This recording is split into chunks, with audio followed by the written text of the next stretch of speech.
Zona con el periodista Enrique Tucent.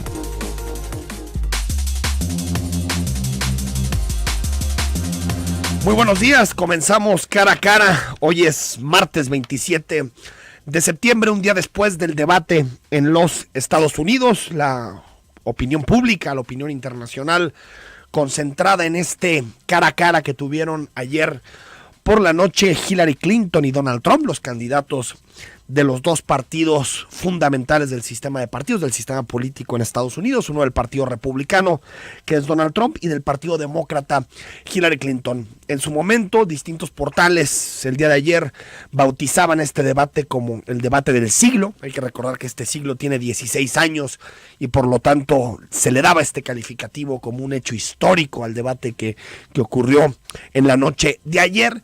Creo que fue un debate interesante, un debate que nos deja muchísimo que analizar, donde México, hay que recordarlo, fue interpelado en 3, 4, hasta 5 ocasiones con relación a distintos temas. Donald Trump se ha movido, eso está claro, hacia el centro.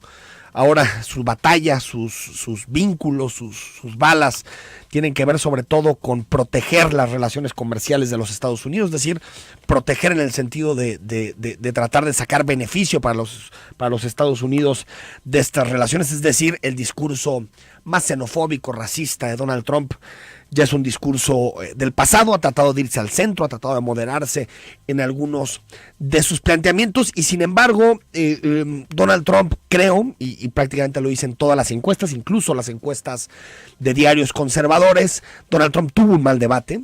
Parecía que es el que tenía las mayores posibilidades de atacar ciertos elementos de la trayectoria política, de la trayectoria gubernamental de Hillary Clinton, sobre todo porque quien tiene más tela que le corten por sus años que ha estado en el servicio público es precisamente la candidata demócrata. Sin embargo, vimos un Trump dándole vuelta a 2 o 3 elementos, cosa que a mí me sorprendió. Dejó de lado el tema de la migración, que siempre había sido un tema central, un asunto central de su planteamiento político de Donald Trump.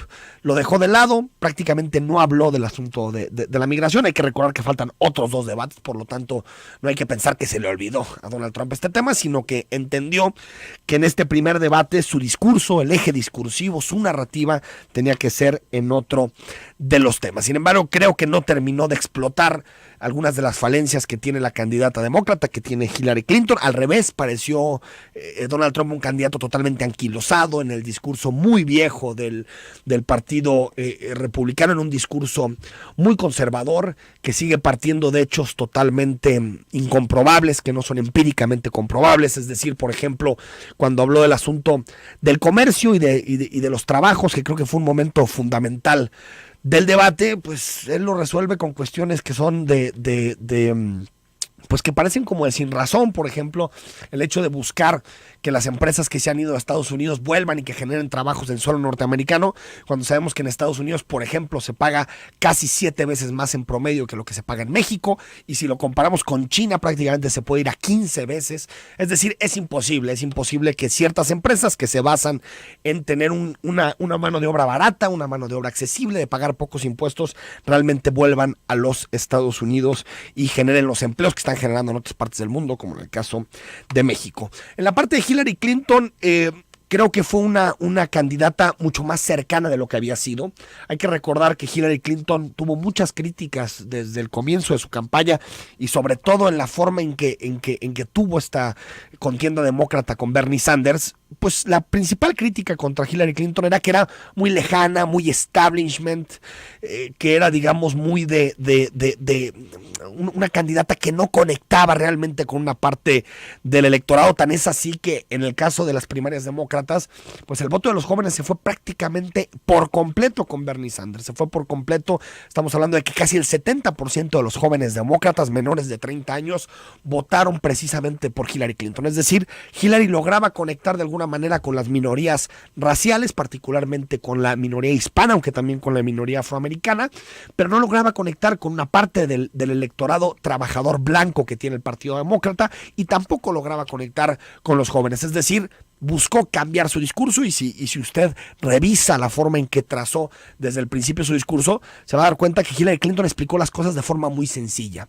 Incluso hizo referencias a su pasado, hizo referencias a la forma en que ella creció como hija en una familia que, a diferencia de la de Trump, pues tiene que ver con las pequeñas, con las medianas empresas y no necesariamente con un capital muy grande como el que le terminó prestando el papá de Trump a Trump para empezar lo que después sería el gran imperio económico y multimillonario que tiene Donald Trump. Creo que esto sí marca un cambio de tendencia en el debate en Estados Unidos sobre la elección presidencial. Marca un cambio de tendencia porque en los últimos días, en las últimas semanas, Donald Trump, en las encuestas al menos, había empezado a emparejar la contienda con Hillary Clinton. Se estaba acercando a un empate, en algunas incluso ya lo daban arriba, lo ponían arriba de Hillary Clinton. Sin embargo, creo que prácticamente hay un consenso.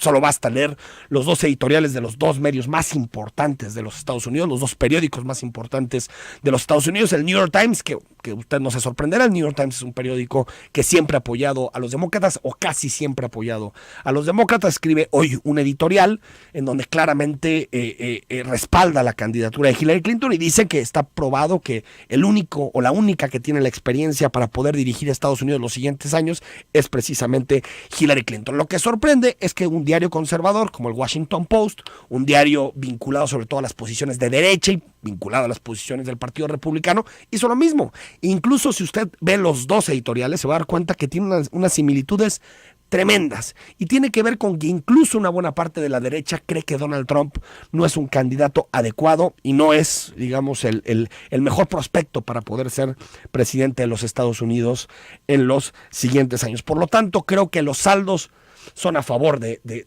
Hillary Clinton, son saldos positivos para la candidata demócrata. Otra vez se muestra que el señor Trump no tiene la posibilidad de enarbolar un discurso creíble, que eso es buena parte de su problema, que si bien Hillary puede tener todos los bemoles, todos los señalamientos que podamos hacerle, es decir, que es una candidata lejana del establishment, que es muy, más que en parte responsable de la situación que vive Estados Unidos en muchos aspectos, al final tiene un proyecto, tiene experiencia de gobierno, es alguien que puede dar resultados en algunas arenas, a comparación de Donald Trump, que prácticamente habla con el hígado, habla con las emociones y difícilmente da una señal de que puede ser un presidenciable. Creo que la única vez que ha parecido presidenciable Donald Trump fue cuando visitó México con Enrique Peña Nieto, donde el presidente le dio un trato así de presidente de los Estados Unidos.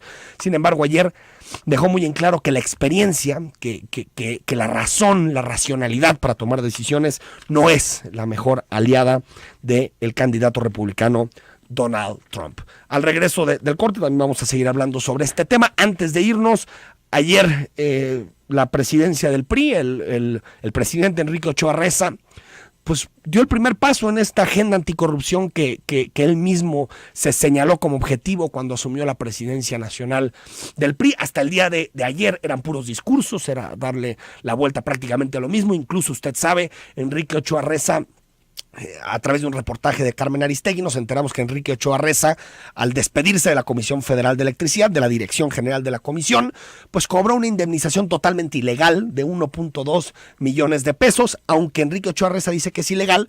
Si uno se va a la ley, te das cuenta que en realidad tenías que llegar hasta el tercer año para poder cobrar esa indemnización, y él se quedó pues prácticamente a 7 meses de cumplir 3 años al frente de la Comisión Federal de Electricidad. Es decir, Enrique Ochoa Reza llegaba muy lastimado después de este reportaje, también distintas decisiones que tenían que ver con el partido, y ayer dieron el primer paso para digamos, emprender esta batalla que al menos discursivamente dice el PRI que va a tener en contra de los gobernadores corruptos, y comenzó con el caso más flagrante, con el caso más claro de corrupción, que es el caso de Javier Duarte. Se le suspendieron, ayer lo anunció el PRI nacional, se le suspendieron los derechos políticos, es decir, se le suspendió la militancia temporalmente a Javier Duarte mientras se hace una investigación en relación a la administración que ha tenido el gobernador de Veracruz en ese estado del Golfo en nuestro país. Creo que es un paso, es innegable, qué bueno que los partidos empiecen a tomar responsabilidades internas.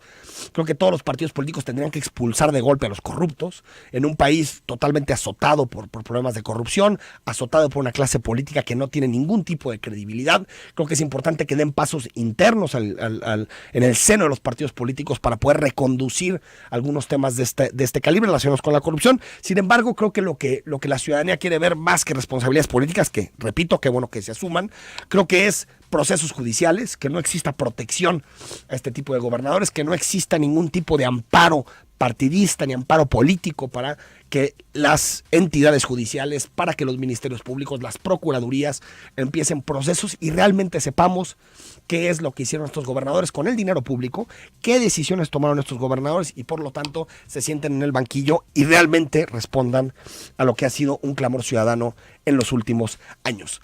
Vamos a platicar de estos y más temas esta mañana en Cara a Cara. Al regreso seguimos analizando el debate en Estados Unidos, que es el tema internacional del momento y que por supuesto compete de forma muy exclusiva a México. Teléfonos en cabina 3122-4200, 3122-4266 o nos pueden mandar un mensaje de WhatsApp al 3318 80 76 41.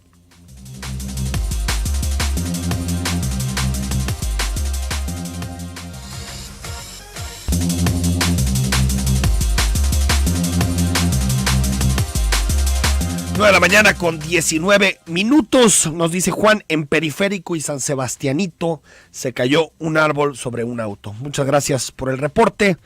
Y ya tenemos en la línea telefónica al maestro Andrés Barba, es profesor internacionalista de la UNIVA y colaborador de Zona 3 Noticias. Maestro, muy buenos días.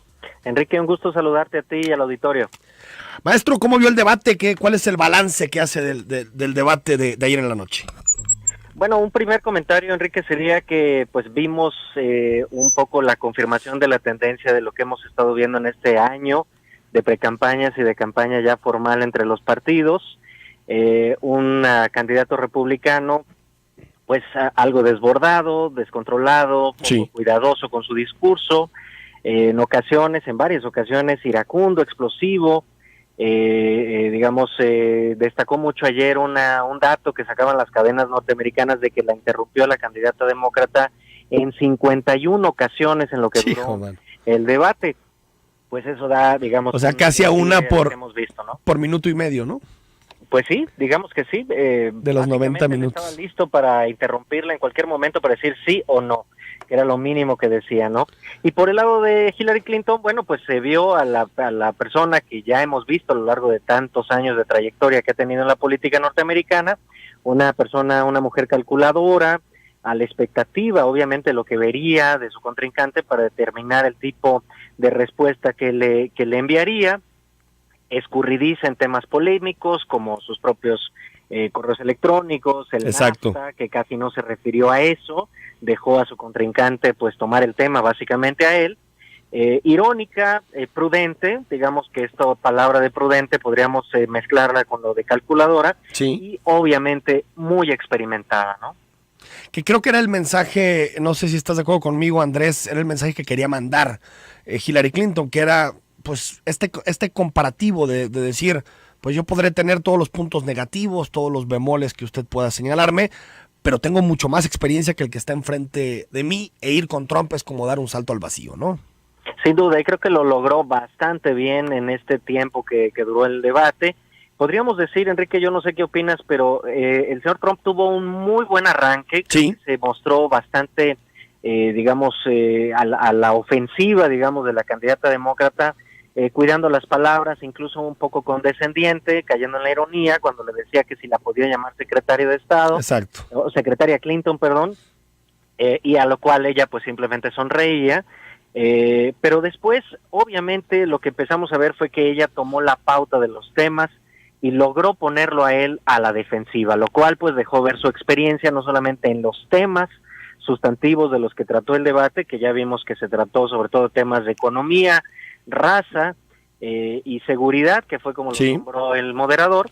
Ya veremos los temas que faltan, pero digamos el resultado final muy interesante porque lo puso a la defensiva en algo que ya todos preveíamos, que era su piel delgadísima de Trump, para reaccionar ante cualquier ataque, ¿no? Y eso exactamente es lo que todos esperábamos y es en la trampa en la que él cayó. ¿Crees, Andrés, que modifica la tendencia? En los últimos días estábamos viendo pues un acercamiento, al menos en términos de las encuestas, un acercamiento entre los dos candidatos, empate en muchas encuestas, en margen de error en otras. ¿Crees que esto cambia la tendencia y le da de alguna forma una ventaja a Hillary Clinton de aquí a noviembre? ¿O de aquí al próximo debate más bien? Claro, en lo inmediato yo creo que sí, habrá que ver si con el tiempo que pasa después del día de ayer, pues del debate inicial, se va diluyendo esta ventaja que podríamos suponer de Hillary Clinton. Ya lo vimos cuando su discurso y digamos el evento de toma de posesión ya de la candidatura demócrata, sí, pues que tuvo un aje muy importante, pero después él muy hábil, con el mismo discurso de siempre, como lo decías tú, acercándose al centro, pero sin descuidar a los extremos, sí. Empezó a ganarle batalla y acercarse nuevamente a la ventaja que tenía ella, ¿no? Pues ya veremos si esta ventaja que pudiéramos suponer que ella logró con este debate se mantiene. A mí lo que me parece interesante, Enrique, es Sí. Cómo se están poniendo en duda viejos paradigmas de la ciencia política norteamericana y de las relaciones internacionales, porque hay tres aspectos ahí que me llaman mucho la atención. El tema del comercio y la apertura económica es como fuente de progreso, que es un paradigma, por cierto, surgido de los Estados Unidos a mediados de este siglo pasado.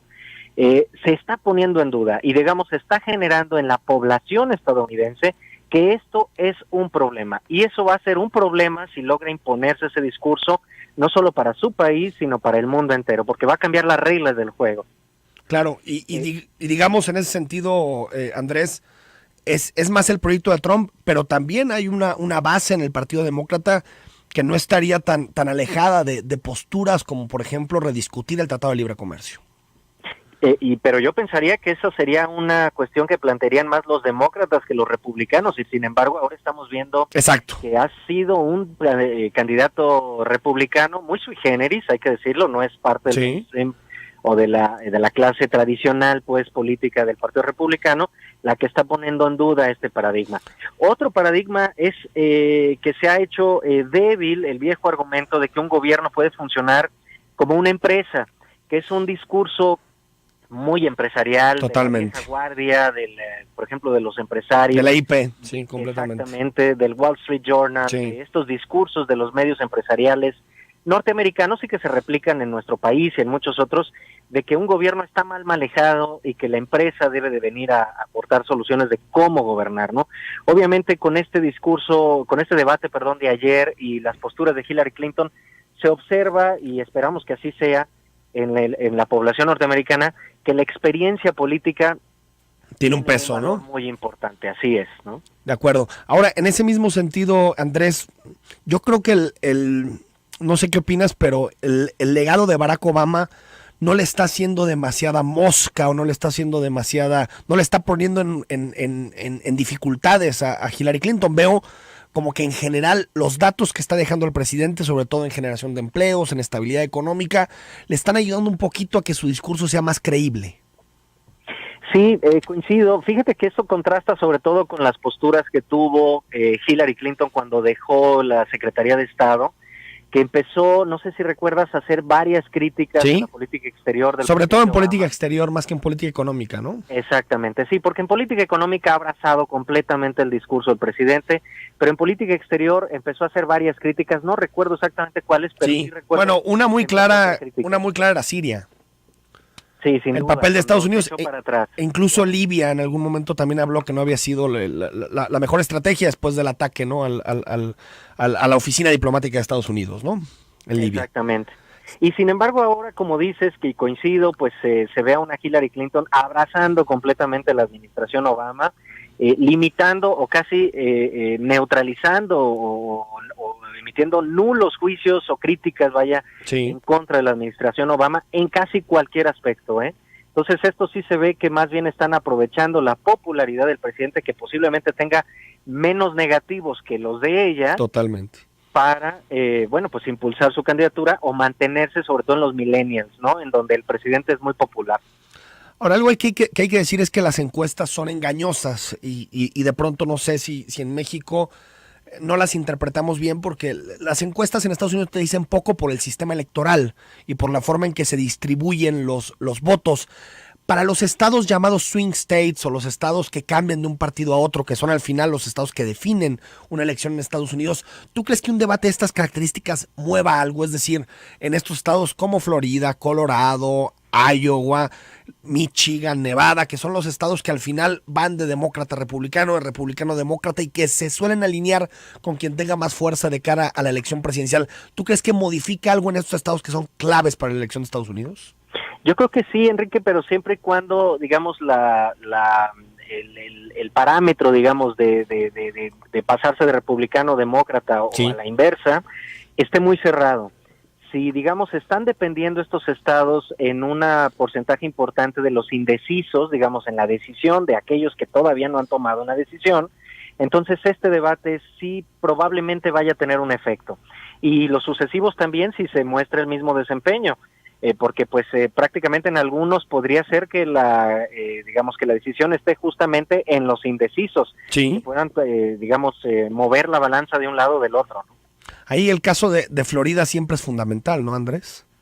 Florida, pero también Ohio, Ohio que ha sido paradigmático en estas elecciones porque aun cuando ahí se celebró la convención republicana, el mismo gobernador republicano no asistió a la convención republicana, sí, en una clara muestra de que pues podía hacerse un político, digamos, con pretensiones de futuro. Él mismo había sido precandidato a la presidencia, y simplemente ignorar el mayor evento político de su partido en su propio estado, ¿no? Entonces, ahí también podríamos ver como una pues actitud peculiar, sí, de los indecisos para tratar de inclinar la balanza. Antes de despedirte, Andrés, el papel de México en esta elección, más allá del suceso que hemos platicado de la visita de Trump a México, la invitación de Peña Nieto, ¿cómo has visto la forma en que se ha discutido el tema de la elección de Estados Unidos en México, la forma en que nuestro cuerpo diplomático ha tratado este tema? ¿Cuál es tu interpretación del rol que está jugando México en esta elección?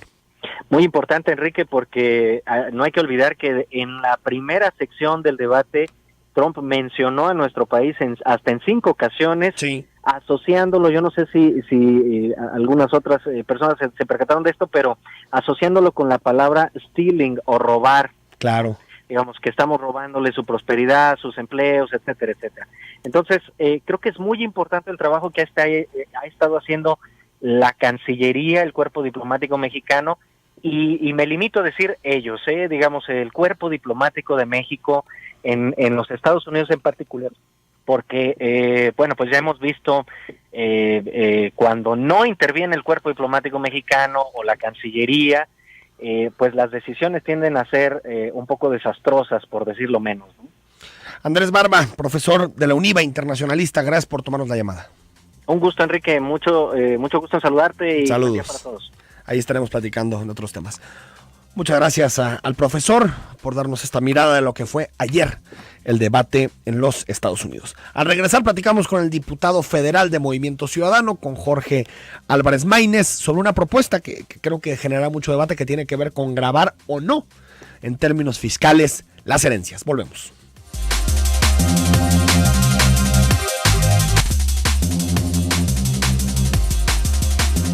Estamos de regreso en Cara a Cara.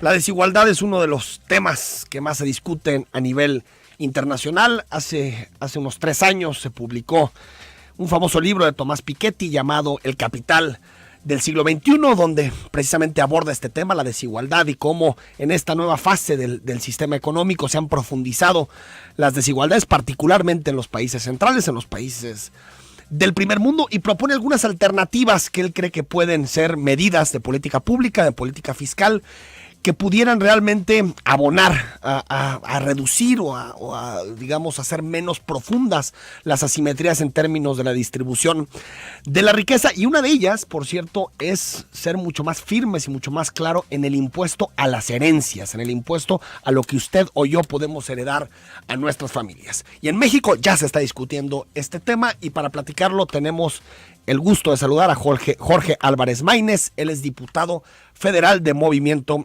Ciudadano. Jorge, muy buenos días. Muy buenos días, Enrique. Saludos a ti, a todo el auditorio ahí Guadalajara. Gracias por abrir la puerta de espacio para este tema. Gracias. ¿Por qué proponer un impuesto para las herencias, Jorge? Bueno, tú acabas de decir algunas de las motivaciones. Yo lo que diría es, si la gente que está escuchando tu programa, tú mismo, si ellos no tienen en su patrimonio alrededor de $1 millón, o si no piensan dejarle a su hijo, sí, a sus nietos, a sus amigos, a sus hermanos, 10 millones de pesos, el impuesto a las herencias que yo estoy planteando no los afectaría. Okay. Las herencias que estamos planteando, a las grandes herencias, va dirigido a estas personas, que es el 0.2% de la población. Es 2 de cada 1,000 mexicanos que son multimillonarios o que son millonarios, y que hoy no pagan este impuesto como se paga en muchas partes del mundo, incluyendo Estados Unidos o Francia, pero incluyendo también países latinoamericanos como Chile o Ecuador. Y mira, Enrique, lo que nosotros buscamos es darle un nuevo enfoque al diseño fiscal en México. El único impuesto que los mexicanos pagamos como país desarrollado es el impuesto que va a las clases medias y a los más pobres, que es el IVA, el impuesto al consumo. Es decir, las clases medias en México y los más pobres pagan casi los mismos impuestos que los países desarrollados como Estados Unidos, Inglaterra, Francia o Suecia. Las clases medias y los más pobres sí pagan sus impuestos. Los impuestos que no pagamos nosotros al nivel que pagan en esos países es, por una parte, el impuesto al ingreso, pero sobre todo los denominados impuestos a la propiedad, como el predial, o los impuestos a la riqueza o al patrimonio, como este impuesto a las grandes herencias. Ahí es donde tenemos una diferencia absolutamente enorme. Pagamos menos impuestos que Paraguay, pagamos menos impuestos que Argentina, casi la mitad que Argentina o que Brasil, pagamos menos impuestos que Uruguay, que Chile, por supuesto, incluso que países centroamericanos. Y ahí es donde nosotros tenemos un sistema de salud precario, un sistema de educación precario, un estado de bienestar que no funciona para quien más lo necesita, un transporte público muy precario para la gente de este país, sobre todo en las grandes ciudades se acentúa más esa carencia, y nosotros tenemos que cambiar el diseño del Estado mexicano.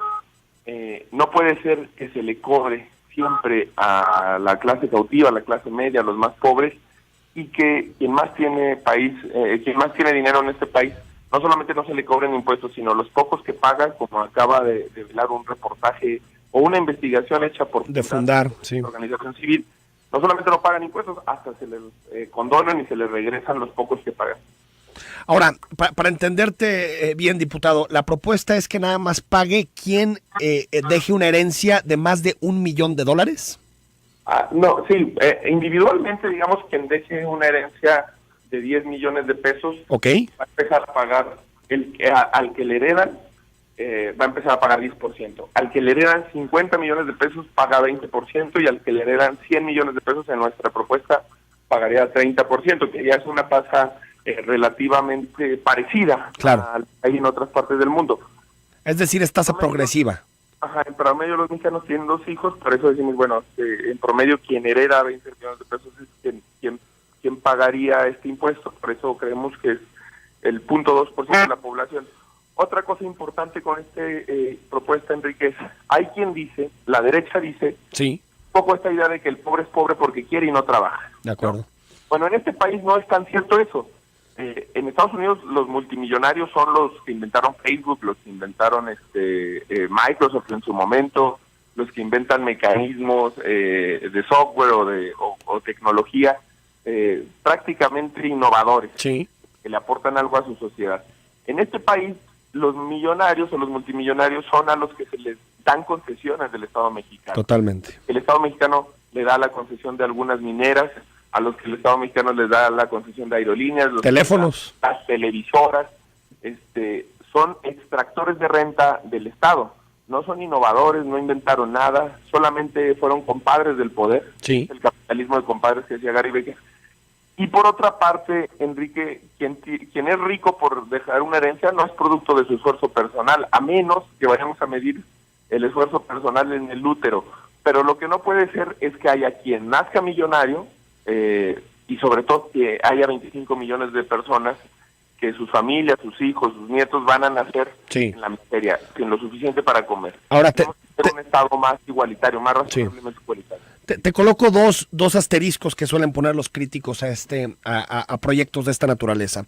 El primero, lo que le llaman gravar 2 veces, es decir, que la persona que hereda pagó primero ya un impuesto por la propiedad o por el dinero que tiene en sus cuentas. Eso por un lado, el ya famoso doble gravamen. Y el segundo, lo relacionado que tenemos un Estado que no gasta bien, porque entiendo que tu propuesta va vinculada a un ingreso mínimo vital, un ingreso mínimo básico. Es decir, ¿cómo aseguramos que realmente el Estado y el gobierno paguen o digamos, utilicen este dinero realmente para este tipo de necesidades? Así es, Enrique, justo es ponerle candados al gasto, al mismo tiempo que tú cambias el tema fiscal. Nosotros estamos planteando, por ejemplo, que en este caso se le ponga el candado de crear un ingreso mínimo universal, empezando por los 5 millones de pobres. Es una propuesta de Gabriel Said, de pobres extremos, digamos, de los que no tienen lo suficiente para comer con dignidad. Es una propuesta de Gabriel Said que hizo hace unas semanas, ya creo que un mes y medio, en el periódico Reforma, pero él explica ahí el concepto de ingreso mínimo universal. Nosotros creemos que no solamente hay que generar un estado asistencial, sino un estado que le permita a los más pobres invertir, generar un desarrollo de largo plazo y sobre todo vivir con dignidad. Pero sí hay que ponerle candados al gasto, a lo que se recauda tiene que tener más candados al gasto. Y quienes dicen que se gasta mal, quienes dicen, oigan, antes de discutir esto, hay que ordenar lo que se gasta. Bueno, nosotros queremos eso también. Creemos que a los diputados no se les puede pagar lo que se les paga, que hay que eliminar todos los fondos extraordinarios. Eso lo hemos aplicado en lo local, en Jalisco, y en lo federal. Creemos que hay que eliminar los gastos superfluos, las pensiones a los expresidentes, ha sido una propuesta, pero también muchos barriles sin fondos. Es inconcebible que el gobierno del presidente Peña Nieto se haya gastado 10,000 millones de pesos no presupuestados en publicidad oficial, más 30,000 millones de pesos sí presupuestados en publicidad oficial, entre muchos otros conceptos de despilfarro, como los 200,000 millones de pesos que en estos 4 años ya se le condonaron a grandes empresas, a 46 grandes empresas de este país, 200,000 millones de pesos que van en impuestos para ellos, como muchos otros programas que son regresivos, que no ayudan a la gente. Sí se gasta muy mal, entonces yo creo que hay que corregir las cosas, pero también hay que reconocer que este es un país que recauda muy poco y que tiene muy poco para hacerle frente a los compromisos, sobre todo de orden social, de orden productivo. Y también ayer se presentó por parte de México Evalúa un estudio que presenta cómo ha ido decreciendo el gasto en inversión, el gasto productivo del gobierno, y ha ido creciendo el gasto corriente. Y eso pasa en los gobiernos de los estados y sobre todo en el gobierno federal. Nosotros creemos que no son temas excluyentes y que también ese rumbo lo tenemos que corregir. El Estado mexicano no solamente debe de ser más grande, sino ser más ligero, gastar mejor, no gastar tanto en burocracia. Lo que ganan los consejeros del INE, los ministros de la Suprema Corte de Justicia de la Nación, los altos funcionarios del gobierno general, los legisladores, es un insulto a la gente. Está totalmente injustificado, está fuera de parámetros internacionales. ¿Y el asunto, diputado, de la doble tributación? Pues la doble tributación es un concepto que se refiere a que tú no puedes pagar un impuesto que ya pagaste en tu país, en otro país. A eso se refiere la doble tributación. No le aplica esto. Además, no se le cobra a la misma persona, por eso yo hacía la aclaración. Quien dice que este es un impuesto a la muerte que se cobra. Exacto. O sea, Lorenzo Zambrano, por ejemplo, se murió y dejó miles de millones de dólares en patrimonio. No se cobró un solo impuesto de eso a quien lo heredó. Él pagó a lo largo de su vida impuestos y tuvo un límite de disfrute. Se le cobra a quien, sin haber hecho un trabajo, un esfuerzo personal, recibe cantidades de esta naturaleza, de más de 10 millones o de más de 50 o de más de 100 millones de pesos. Por eso no aplica el concepto de doble tributación, que además está erróneamente empleado por los críticos para el impuesto a las herencias, porque la doble tributación es una medida jurídica que hace alusión a no pagar el mismo impuesto en diferentes... Es decir, el IVA 2 veces, el ISR 2 veces. Algunos sí, o algunos mexicanos que van a Estados Unidos, que han ido y que ven que se les devuelve impuesto de lo que compran, de las prendas que compran, de ropa, de lo que sea, y que pueden ir a pedir la devolución de sus impuestos en Estados Unidos, tiene que ver con esto, porque ellos van a pagar impuesto en México, no se les puede cargar doblemente el impuesto en Estados Unidos. Ahora, diputado, ya hacías, y última pregunta antes de despedir la comunicación, ya hacías referencia al estudio de Fundar, los famosos 200,000 millones de pesos que este gobierno le ha condonado en términos de amnistía fiscal a muchas empresas, 46 empresas de este país. ¿Qué se puede hacer en este tema? Y te lo digo en el contexto de los recortes, de menos gasto en educación, menos gasto en seguro popular, en salud pública, también recortes muy fuertes en materia de programas sociales. ¿Se puede hacer algo en términos, digamos, de amparo, porque recuerdo el famoso amparo contra el borrón y cuenta nueva, que la Corte al final lo desechó? ¿Se puede hacer algo en términos de impedir que el gobierno le siga dando condonaciones a sus cuates? Sí, yo en principio creo que debemos de acompañar la lucha de Fundar para que esta información sea transparentada al 100%, es decir, que no nada más sepamos las cantidades y el número de empresas, sino qué empresas están evadiendo o siendo objeto de ese tipo de beneficios. Sí. Porque además de que ya tienen el beneficio de privilegios fiscales, por ejemplo, del régimen de consolidación y de muchos otros, este beneficio de condonación de impuestos es inaudito. Primero, acompañar a la sociedad civil que lucha, digamos, por el tema de la transparencia. Y después yo creo que sí hay que cambiar el régimen. En medio de la crisis que hoy tenemos, Enrique, hay quien piensa que nada más hay que cambiar de partido, o que nada más hay que cambiar de presidente, o que nada más hay que quitar los partidos y poner a un independiente. Todas esas me parecen soluciones válidas, planteamientos legítimos por la indignación que hay en México, pero yo creo que tenemos que cambiar el régimen.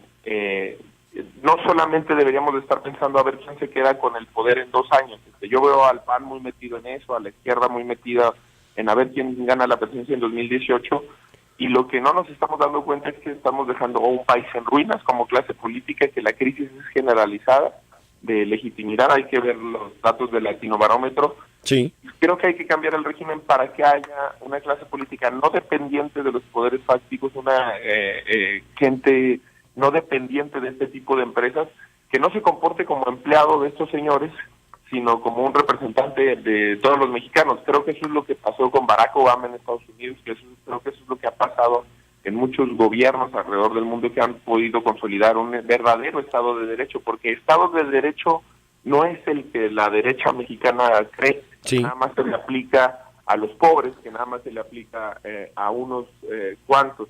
El Estado de Derecho empezaría por ir desterrando un régimen de privilegios que precisamente a estos mexicanos es a los que más favorece, a los multimillonarios, a los 2 de cada 1,000 mexicanos que prácticamente no pagan impuestos y son millonarios, mientras hay una base cautiva que es la clase media mexicana, sí, que sí le aporta y sostiene al gobierno de México.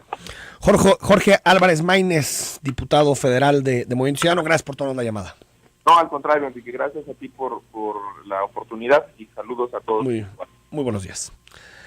Vamos a ir al corte en Cara a Cara. Regresamos para leer los mensajes que hay sobre los distintos temas que hemos abordado y también hacer las conclusiones del día de hoy.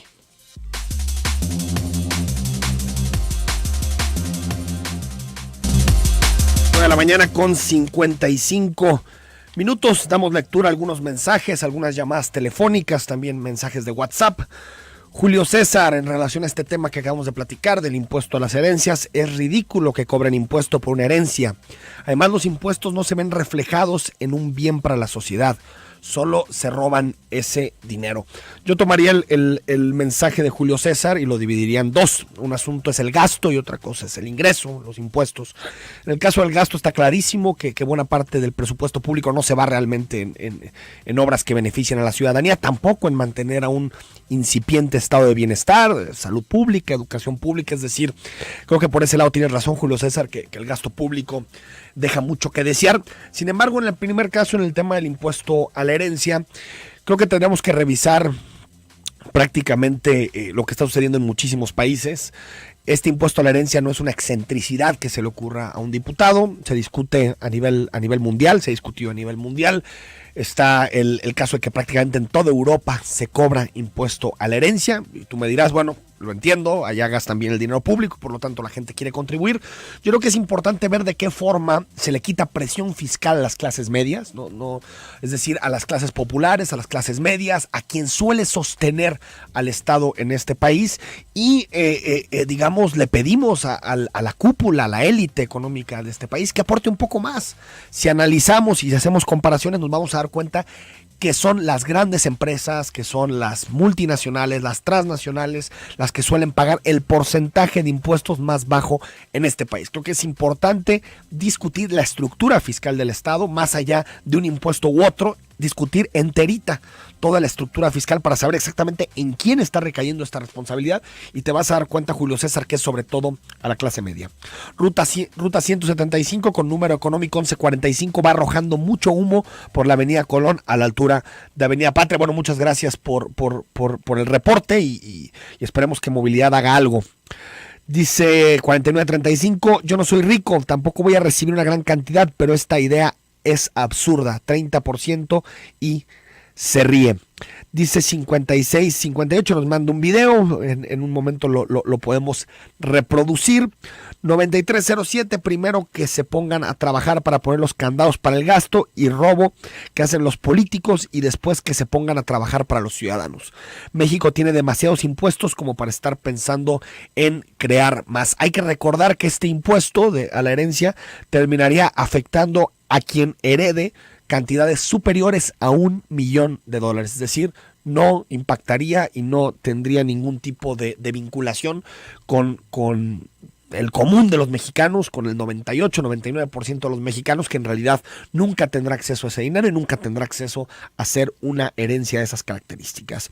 Ernesto Pedro Sandoval, tengo una pregunta: si yo trabajo en Estados Unidos temporalmente, luego me traigo mi dinero a México y quiero meterlo al banco, ¿debo pagar impuestos por mi dinero si ya pagué los mismos en Estados Unidos? Eso es exactamente el tema de la doble tributación, no tendrías que pagar otra vez impuestos. Ernesto Pedro, gracias. Nos dice 9520, claro que aplica el concepto de doble tributación y claro que se le cobra al heredero un impuesto por heredar. No conoce el diputado el impuesto de transmisión patrimonial. Bueno, muchas gracias por tu mensaje. Carlos Taxi me dice, me parece bien, empieza cobrando a Diego Fernández de Ceballos, panista, a ver si quieres y puedes. Nos dice también 4033, deben de promover e incentivar el comercio, las empresas y las exportaciones. Pregunta, ¿los diputados pagan impuestos? Sí, los diputados ya pagan impuestos, durante un tiempo no pagaron. Buen día, observemos, el gobierno quiere recaudar fácil, rápido, cautivo. Esa otra ladronería, porque hay personas que tienen una casita y todavía pagar después de lo que pagamos en la vida que les pasa. Saludos. 8667, hola, buen día, nada más que la impunidad prevalece, primero debemos limpiarnos de ella. En relación con el tema de Enrique Ochoa Reza, nos dice, lo de Duarte quedará como la Chapo diputada en el olvido, gracias también a los medios de comunicación que no les dan seguimiento. Bueno, muchas gracias, hasta aquí llegamos en Cara a Cara, nos escuchamos mañana a las 9 de la mañana, soy Enrique Tucen.